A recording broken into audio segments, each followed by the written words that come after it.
Hi, everybody. I hope you're doing really well wherever you are in the world. Just bringing you an astrology report on the upcoming Mercury ingress into Aquarius, which is happening tomorrow, 5th of February 2024, for those of us in the UK at 5:11 a.m. Apply your own time zones as appropriate, as always, of course. So I'll, of course, bring up the charts and show you the transits of that particular time, freeze frame of the cosmos at that time that Mercury moves into Aquarius. But before I do, we know we're in Aquarius season at the moment. We know that Pluto has very recently ingressed into Aquarius, really sort of marking this monumental shift in terms of the transformation journey.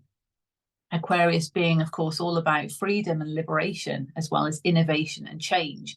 And in astrology, Aquarius rules the 11th house, and that relates to connections with others. So really about us moving forward in this kind of new era for our own life and within our own lives, you know, the realities that we're wanting to create for ourselves in new, innovative ways, and how we're transforming and evolving to meet that vision really for ourselves. But not only that, the new ways that we're finding to connect with other people, because this is now going forward into this new age. It is that new age of Aquarius, if you like. So we are understanding what is required of us in a new way. We need to innovate. We need to evolve. Things are not the same as they were in very recent times. And you've probably felt that with all of the shifts going on. So this is about newness, but it's also about freedom and liberation, because we want to feel free to do what we want to do. We want to be liberated in our own power. And it's all about sort of moving us forward with that depth of the transformation that Pluto's, of course, offering.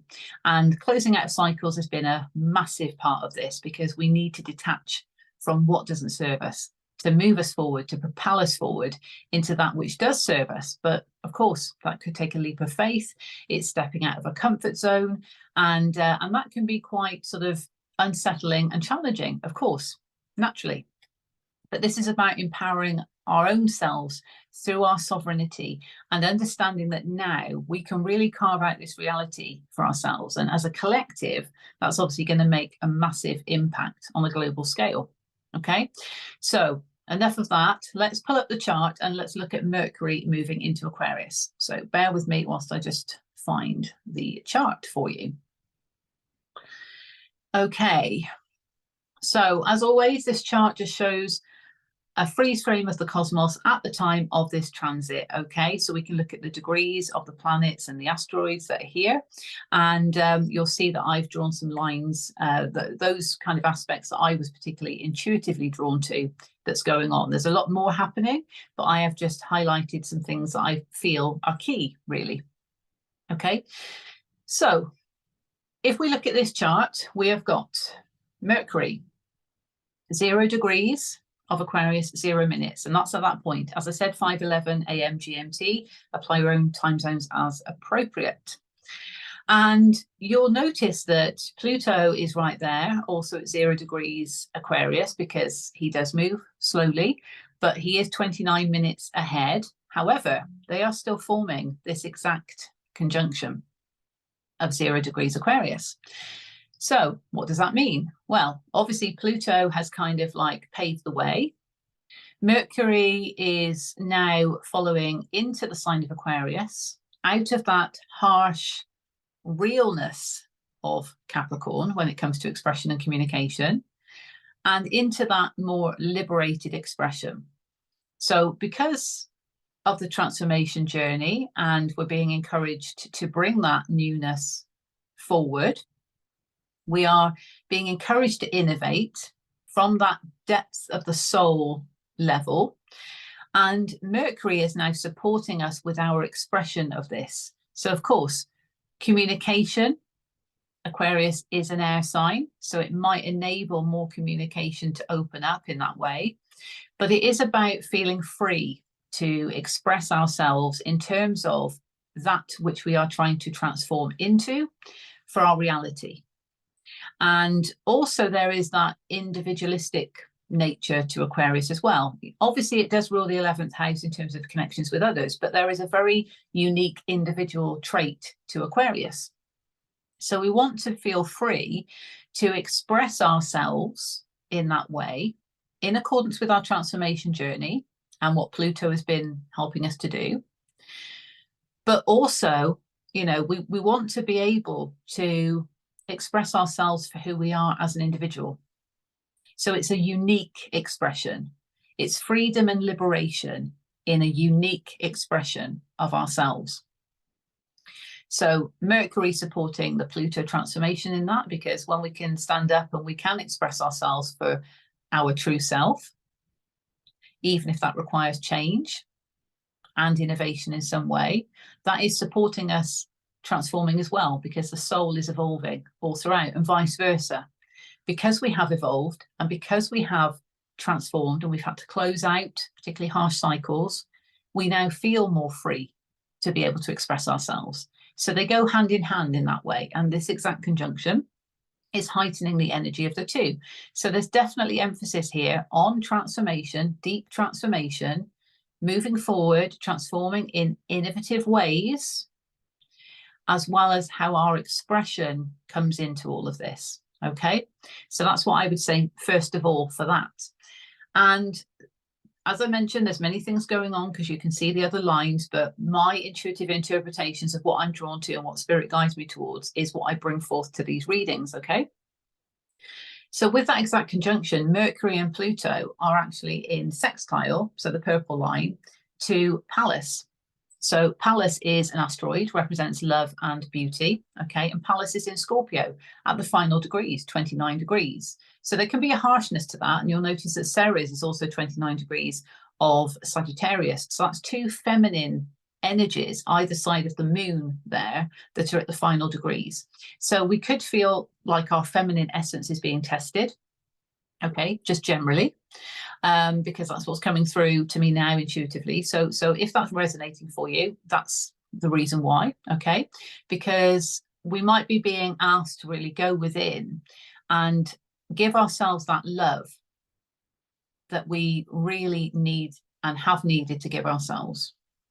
The nurturing essence of the feminine. So regardless of gender or how we identify, we've got feminine and masculine within us. We've got the nurturing, creative side of the feminine, and we've got the courage and the drive to take action of the masculine. Okay, and ultimately we're striving for balance.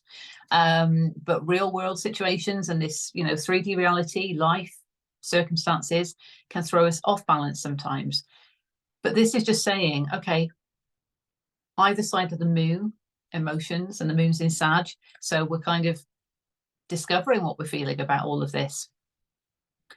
It could just feel a bit harsh on the feminine energy. We're having to go within. But with Pallas in Scorpio, there is a depth to this. There is a depth to the love and the beauty that we hold within ourselves. So for me, intuitively, this feels very much about self-love. So looking at, yes, this sextile, which is a harmonious aspect in astrology between Mercury and Pluto with Pallas, okay, we're having to show ourselves that self-love, but on a deep level, Scorpio, in order to fully understand where we've needed to transform, what we might still need to transform and close out the old to move forward in that new innovative way, and how we can express ourselves, okay? So again, it goes back to that feeling free to express ourselves, Mercury and Aquarius, supported by the transformation journey. But in order to feel free to express ourselves, we need to love ourselves, don't we? Because then we can truly feel free to express ourselves for who we are. So that's what it's all about. And there's an element of going deep with that because of Pallas being in Scorpio. And we need to understand that beauty that is within us, because we have that within all of us. And this journey of transformation and evolution, particularly at the tail end of Capricorn, when Pluto was at the tail end of Capricorn, could have felt very harsh and intense because we've really had to learn lessons about our own love and beauty that we really hold within ourselves. So we could have been shown certain things that really triggered a lot of shadow work, and I'll come on to the shadow elements in a minute. But you know, this has been profound, but it's all for the highest good. We are evolving, we are transforming on a major scale, and we've had to really go within and show that love to ourselves because of all of this, and Many people will find that uncomfortable because it's easier to give love to others, especially if you're an empath. But certainly giving that love to others, yeah, fine. Turn that back on ourselves, okay, that can feel quite challenging. So we've had to go deep. But the self-love is assisting the liberation and expression, because we're actually saying, look, I love myself enough to express what I need to express. Okay, so that sextile is beautiful. And there's another sextile actually between the sun, also in Aquarius, because we know we're in Aquarius season, with the moon. So the soul essence of the cosmos and the emotional home of the moon, which is in Sagittarius at this point. So there is an element of kind of discovery and learning about how we feel about all of this, but also it's the quest, it's the journey, the spiritual journey, if we want to go deep. But not only that, Sag is a fire sign, so it kind of gives us that motivation.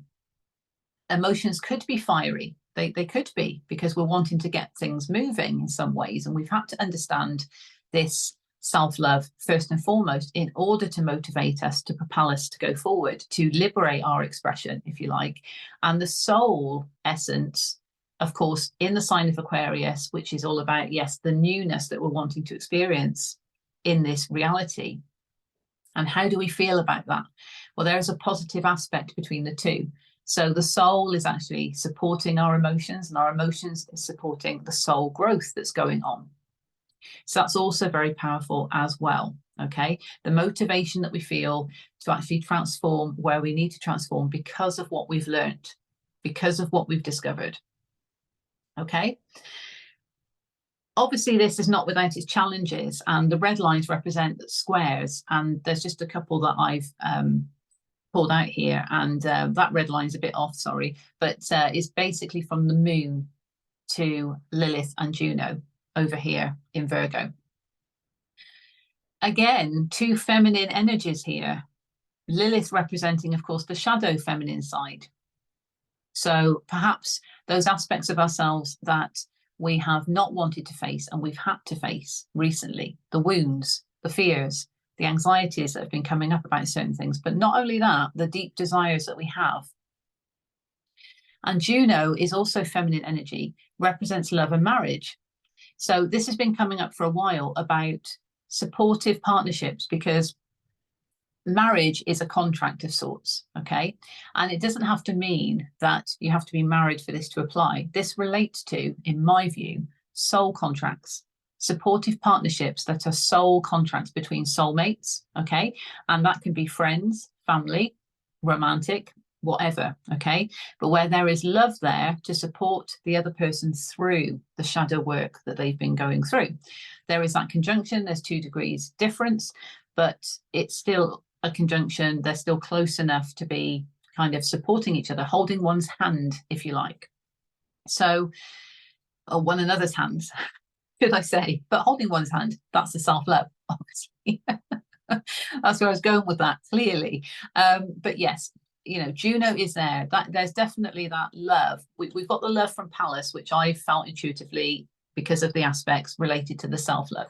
But we've then got those loving, supportive partnerships, soul contracts that are helping us through the shadow work that we've been going through. Now, with Virgo energy, there is that feeling of, oh, okay, groundedness is one thing, but if we look at the shadow side of Virgo, there can be this perfectionist approach that everything has to be a certain way, or maybe being a bit critical.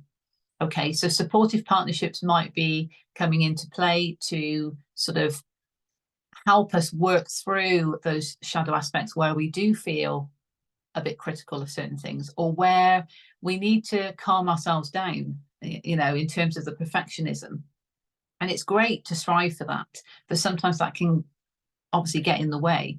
And certainly where we're trying to manifest something and we're creating this new reality for ourselves, we're wanting to go with the flow, but this Virgo element might be saying, well, we're trying to have too much control over this. So the supportive partnership soul contracts might be there already, might be coming in to balance out those aspects. Okay, so we can kind of almost ease off on the perfectionism, Yeah, that's what it feels like to me. There is a trine, and I'll come on to that in a moment, but the square is sort of saying that, okay, it could have felt challenging, and that's part of the learning and discovery of the Sag energy there. But it can also motivate us. It just might feel a bit uncomfortable. So becoming aware, feeling into these things where we have maybe been a bit too critical, or where we have been going through this shadow work, it's been very arduous, it's been very much, we felt it, basically. And it's just saying that that can be challenging energy. It's also being open to supportive partnerships, because again, there may be this sort of feeling that we want to be in control of our reality, and that's great, because we are the captain of our own ship in that way. However, it's almost like, okay, let's not have too much control, because we've got to work with the divine here. We've got to work with the universe. So let's manifest what we desire, but also recognize those shadow aspects where we might be being too controlling of the outcome. And that can be challenging to accept that as well. Okay. The other square is actually going to Saturn, okay, from the moon. So Saturn is certainly a planet that, I want to say a planet of intensity, because he doesn't mess around. You know, he is very much, let's get this done. Let's get this sorted. Let's get structure in place. Let's get rules in place. Let's get boundaries in place. And let's be quite regimented about this. It's very much this taskmaster energy, and karma is also associated with Saturn. Time is associated with Saturn, and also lessons. So he is in Pisces, the house of the divine, and that's maybe not the best place for Saturn to be in, and it's maybe not the best for Pisces to have Saturn there. However, the two can kind of work in harmony, because Pisces can be very much going with the flow. It's of course mutable energy, so it's very much about flowing, and yes, we need to embrace the intuition, the ethereal side of everything. But it can make us a bit maybe complacent. And Saturn is like, no, we've got to get this sorted. So it brings structure to Pisces, but Pisces can also soften the Saturn energy. Okay. It's not to say it's not intense, because this is all about Saturn serving up lessons to get us in alignment with our spiritual truth and our divinity, Pisces. So it might feel uncomfortable. That's why the square is there. So all of this is going on.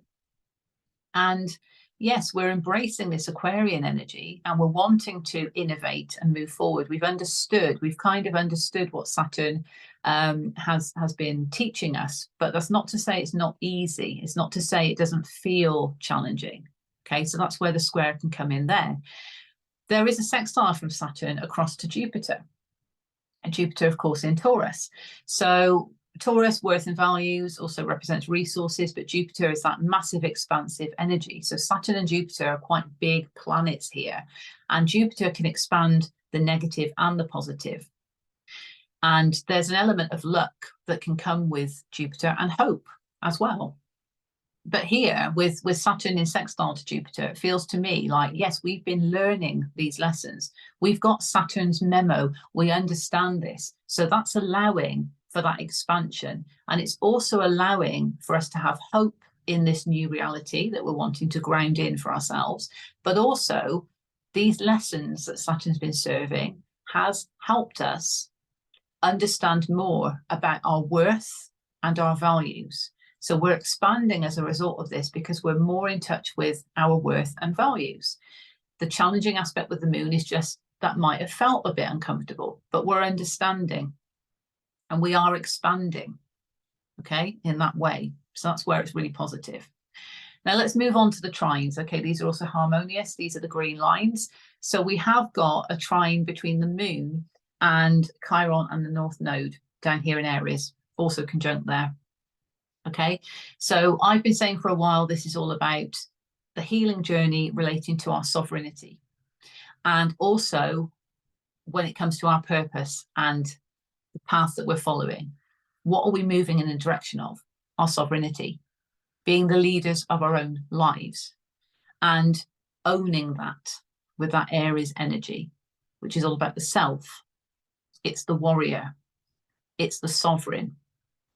So the trine with the moon is, yeah, this is empowering us to become more sovereign.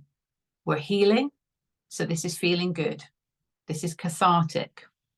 That's what it feels like to me. It's very cathartic, this process, even if it has its challenging moments because of what we're learning, because of what we're discovering, because of the shadow work, because we need to get in alignment with our spiritual truth. It is still cathartic because we are healing ourselves and we are becoming more sovereign as a result.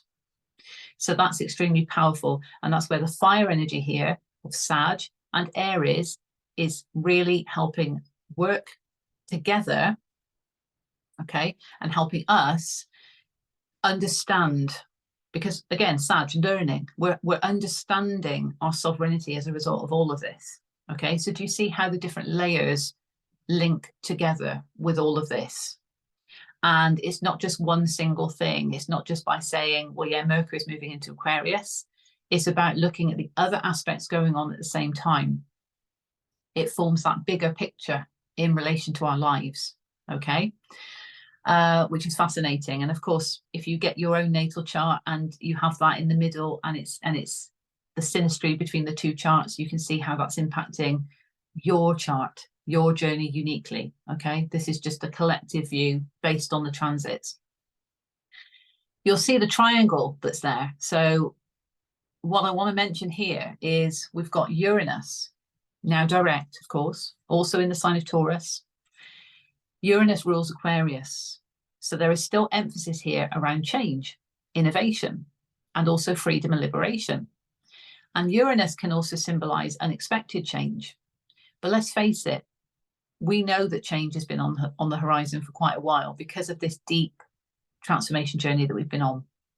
But nonetheless, he's still calling for change, evolution in that way, and knowing our worth enough to enable that change because he's in Taurus. And there is a beautiful trine that's going to Juno and Lilith. So, of course, the shadow aspects, the supportive partnerships, helping facilitate that change. There is also the trine across to Mars and Venus. By the way, Venus is getting closer to Mars, okay? So they're both in Capricorn and Venus is moving closer to Mars. Masculine and feminine energy here. And the change, again, is being facilitated by the feminine and masculine within coming into balance. And because that's coming into balance within ourselves, this could be being reflected back to us in our external reality between masculines and feminines. Okay, take that as it resonates. But change is on the horizon, and the change is being brought by the unity of the masculine and feminine together, okay, getting closer together. And that's very important because of the balance that I mentioned before with the feminine and masculine. We want to be able to nurture ourselves. We want to be able to create and be open to receive as a feminine. But we also want to have the courage and the drive to take action towards what we want, the masculine. Okay, bring that into balance. That facilitates change. We've overcome the shadow work. We've got the supportive partnerships that are there to help us through. And our external reality becomes different.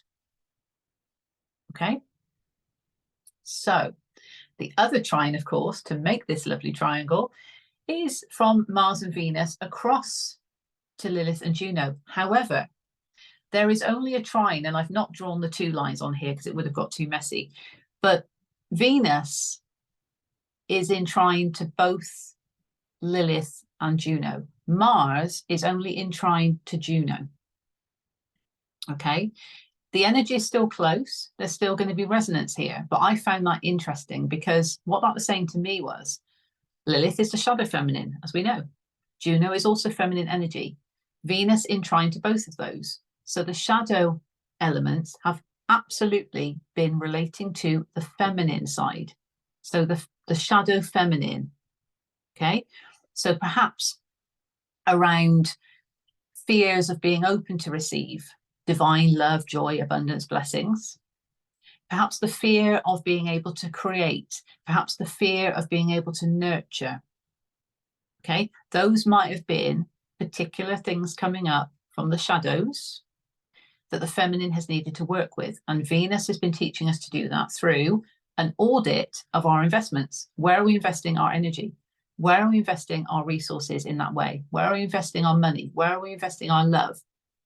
Is this bringing up shadow things for us to heal these aspects? Do we need to put boundaries in place?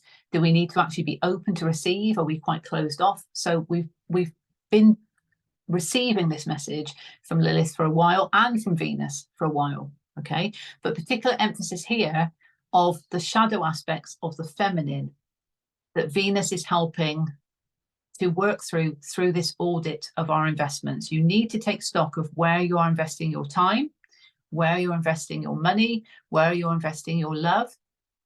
Is that coming back to you and giving you the Venus joy in return? Is it filling up the heart space? Are you open to those opportunities, or are you closed off? Okay, because of fears, because of things that need to be worked on through the healing journey. So that was interesting. So Venus entrines in both, but Mars is only entrинed to Juno. So Mars is kind of taking the lead on the supportive partnerships. So supportive partnerships and soul contracts is actually enabling the masculine drive within all of us to take action. And of course, if we feel supported in our endeavors, we do feel more motivated to take action, don't we? Because we know we've got that support there. So that makes complete sense. And the feminine has had to nurture herself through the shadow work. Okay. And the supportive partnerships has also been a part of this nurturing to that. But the drive, the masculine drive, of course, that's empowering and could even be calling in supportive partnerships in that way. Okay. But the shadow aspects, there's been more of a focus on the feminine side of the investments and whether we're open to receive these opportunities. Okay, is what I would say to that. Awesome. So what I'm going to do now, just very quickly, and I'm not going to labor on this too much, but I'm just going to show you the chart with the UK's chart. Okay, so the inner circle is the UK's natal chart, and the outer circle is the transits I've just shown you, and the lines are that which I've drawn before. So you will just see, and it's a smaller space I have to work with, so it looks a bit messier. Apologies for that. But it gives you context on the house system. And this is for the UK, of course. It's not going to be applicable for other countries. But you'll see that Mercury is there with Pluto at 0 degrees of Aquarius in the 7th house of relationships with people, places, things. So this freedom of expression, this liberation of expression when it comes to your true unique self is within your relationships. So not just relationships with people, but how we talk to ourselves, okay? The relationship we have with ourselves, because let's not forget that sextile there to Pallas, and Pallas is in the 5th house of love. And I've said it's about self-love. So the relationship we have with ourselves when it comes to self-love, let's talk to ourselves in that free way. Let's feel liberated to express ourselves as our true, authentic, individual, unique self, because that's going to help the transformation journey as well. We're moving forward in new ways. We need to feel free to express ourselves. So that relationship that we have with ourselves is extremely important. But also with places, you know, with other people, we want to feel like we can express ourselves in those surroundings and come from that place of the heart, 5th house, you know, first and foremost, the self-love, but coming from that place of self-love to feel free to do that. Okay. Uranus is over here in the 11th house of connections with others. So that's where the change is taking place. And Lilith and Juno in the 3rd house of expression. And Mars and Venus over here in the 6th house of daily routines and schedules, well-being, and where we are of service to others. So there is quite an emphasis on, okay, where we're of service to others in our daily lives. This is all about our expression, moving through the shadow aspects, feeling empowered via these supportive partnerships to express ourselves, okay, and how that is relating to our connections with others. So feeling free to obviously express ourselves in that way, but the balance of the masculine and feminine side comes into play here. We need to be balanced in our approach when we connect with others when it relates to our expression. Okay. The moon is in the 5th house as well. So yes, that love essence is still there, but this is our motivation to kind of get things done from where we, you know, how we feel about certain things. And the square to Saturn's now in the 9th house. So that's about learning, because that's Sag's house. So yes, we're kind of discovering where we've had to become more empowered because of the lessons that Saturn has served, and how that's fueled our motivation, again, when it comes to a place of love for ourselves. And also with that square going across to where Lilith, and this is the moon, sorry, with Lilith and Juno, you know, how that shadow work has made us feel. And it could be, yes, challenging, because perhaps we've been a bit of a perfectionist when it comes to how we want to communicate certain things, because we want to feel in control of this, and maybe we haven't felt in control of this because it's been a massive, arduous journey of transformation, and it's been like a roller coaster energetically. So it's probably felt challenging, but we've been learning the lessons. But there is a lot to be said here about discovery. We have discovered a lot about ourselves and how we can empower ourselves through this. With the sovereignty, Chiron and the North Node are in the 10th house, and that is actually Capricorn's house. So there is a Saturn element to that. But this is about the leadership in us as a sovereign being, the warrior self, and our healing journey relating to our inner authority. Okay. And again, that's trine with the moon. So it motivates us more because we can love ourselves enough to accept that we are sovereign beings. And that is what the cathartic process has been revealing here in terms of our healing journey when it comes to our sovereignty. Okay. And certainly here, because Chiron and the North Node are very close to the UK's natal sun, it's certainly, you know, from a soul essence perspective, there has been this real kind of awakening within the soul. And you know, there's going to be lots of spiritual awakenings going off at this time. Okay.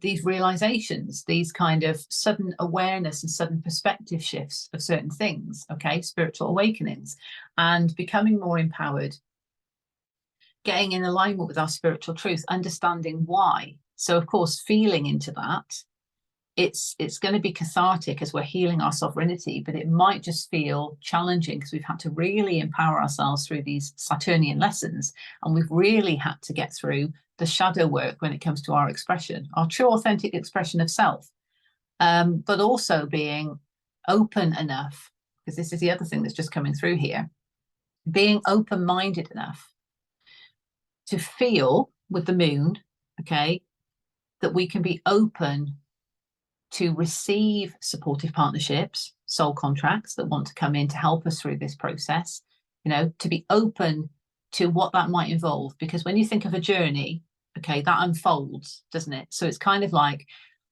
all right, it might feel challenging because I want to control things. I want to know the outcome. I want it to be perfect. But I have to realize that life isn't always perfect, and we're discovering what's going on. And as part of that process, we're learning a lot more about ourselves. Okay, so it's all helping us, but it might just feel challenging because we're wanting to know the outcome before we've discovered it. Okay, but being open enough to allow those soul contracts to come in, or if they're already around you, to enable them to really kind of start getting to work, I suppose, if you like, because with a soul contract, there is a purpose, there is a deep purpose to a soul contract. And to have a supportive partnership with someone that you do have a soul contract with, it might also feel challenging because that other person might really challenge you for you to step into your full true embodiment of self. Okay, so it's the quest. We're learning this, and it's all part of this healing journey of our sovereignty, but we need to allow these things. We need to be open to these things. Okay, so I'll leave it there. Okay, let's just stop sharing. So as I mentioned, that's tomorrow, 5th of February. Okay, and just allowing really that freedom of expression within yourself. Think about free speech. you know, let's not go crazy about this, but let's think of free speech. We want to be able to express what we feel. We want to express who we are as a true, authentic soul, but also as a unique soul, okay, with that Aquarian energy. And also where we do want to connect with others, let's speak up, okay? This is opening up the energy to enable that communication, if you like, but from a new place. Maybe we've had to kind of reflect and innovate how we're going to communicate a certain thing.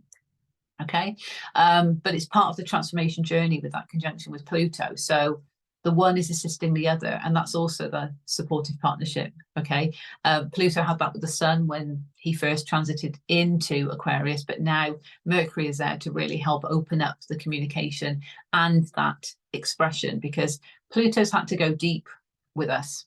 It's been deep transformation of the soul. Okay, and remember, that can feel uncomfortable. It can feel challenging because we've had to face certain things. And also with the shadow work of Lilith, we've had to face certain things that maybe we've kept kind of like locked down there somewhere. But this is all for our highest good. And being open to discovery of all of this is what's unlocked this new path for us. And we can manifest the reality we desire. We just need to trust in ourselves, show ourselves that self-love, open up that communication, allow these supportive partnerships to come together to really kind of like work together in harmony, because it's healing process as well. But ultimately, let's realize how sovereign we are, okay? And let's feel motivated to make things happen in that way. So I'm sending you love and blessings, okay? And I'll be back for another astrology report at the end of the week, okay? Because we have a super new moon in Aquarius, and that's happening on the 9th or the 10th of February, depending on where you are in the world. For us in the UK, it's on the 9th, okay? So we're going to close out the week with a super new moon in Aquarius. So profound manifestations, okay? So I'll be back for that, but sending you love and blessings in the meantime. Take care, everyone. Bye for now.